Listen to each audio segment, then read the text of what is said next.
اننتناگ کے ڈانگرپورہ علاقے میں آگ کی ایک بھیانک واردات میں 13 رہائشی مکانات اور 10 دکانیں جل کر خاکستر ہوئے۔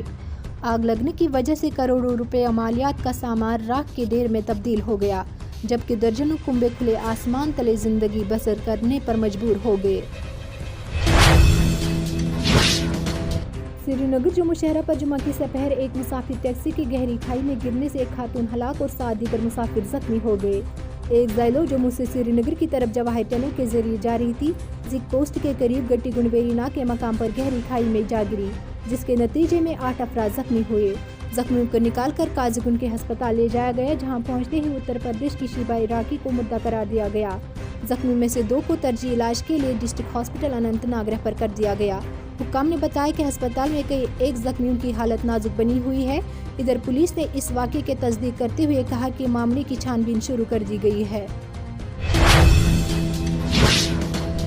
اپنی پارٹی کے سینئر رہنما اور پارٹی کے نائب صدر غلام حسن میر نے کارکنوں سے ملاقات کے دوران کہا کہ آرٹیکل 370 کو پارلیمنٹ میں 2 پروسیس کے ذریعے واپس لایا جا سکتا ہے، جو کافی نمائندگی کی وجہ سے ناممکن لگتا ہے، اور دوسرا سپریم کورٹ کے ذریعے، جہاں اپنی پارٹی کا کیس مضبوط ہے۔ اپنی پارٹی نے ضلع گاندربل کے ٹاؤن ہال میں پارٹی کے بعض مسائل اور موجودہ سیاسی منظر نامے پر تبادلہ خیال کے لیے کارکنوں کی میٹنگ کی۔ آرٹیکل 370 کو لایا جا سکتا ہے 2 طریقوں سے۔ ایک ہے پارلیمنٹ پروسیس۔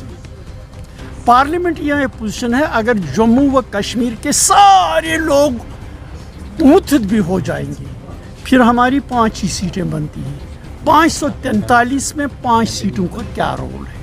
اگر ان 5 سیٹوں کا رول ہوتا، پھر جن لوگوں نے قسم کھا رکھی تھی کہ ہم ختم نہیں ہونے دیں گے، پھر انہوں نے روک لیا ہوتا۔ یہ ہے سپریم کورٹ کا۔ سپریم کورٹ ہم چاہتے ہیں کہ ہمارا کیس اسٹرانگ ہے، اور الطاف صاحب کو تنقید کا ہدف بھی بنایا کہ جب اس نے کہا کہ سپریم کورٹ میں ہم بیسٹ لائر، کتنا بھی پیسہ اس پہ خرچ ہو، اپنی پارٹی خرچ کرے گی، کوشش کرے گی اپنا کیس پوری طرح آرگیو کر کے اپنے حق میں فیصلہ دلانے کی۔ شوپین ضلع ایک خوبصورت ضلع ہے، لیکن بدقسمتی سے محکمہ سیاحت اس طرف توجہ نہیں دیتا۔ خوبصورتی سے بھرے جنگل، جب برف پگھلتی ہے تو جنگل اور بھی خوبصورت لگتی ہے۔ مقامی لوگوں نے بتایا کہ اگر محکمہ سیاحت اس طرف توجہ دے تو بے شمار نوجوانوں کو روزگار فراہم ہو جائے گا۔ اسے یہی ہر جگہ جاتے ہیں کہ یہاں پہ ٹورزم کا قیام عمل میں لایا جائے، مگر میرے خیال سے وہ ٹورزم ڈپارٹمنٹ جو ہے صرف انہی سائن بورڈوں پہ ہی زیادہ توجہ دیتی ہے، تو اور کسی پہ توجہ نہیں دے، یہ ٹورزم ڈپارٹمنٹ توجہ نہیں دے رہا ہے یہاں ہمارے شوپیان ڈسٹرکٹ کو۔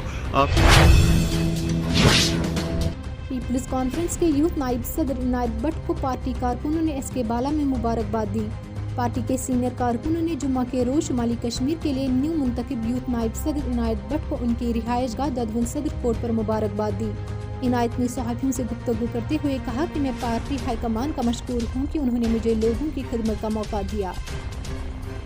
اب یس اس ذمہ داری آئی دن یہ چیز کرت کہ سون عنایت بٹ صاحب بنوک vice president North Kashmir Peoples conference.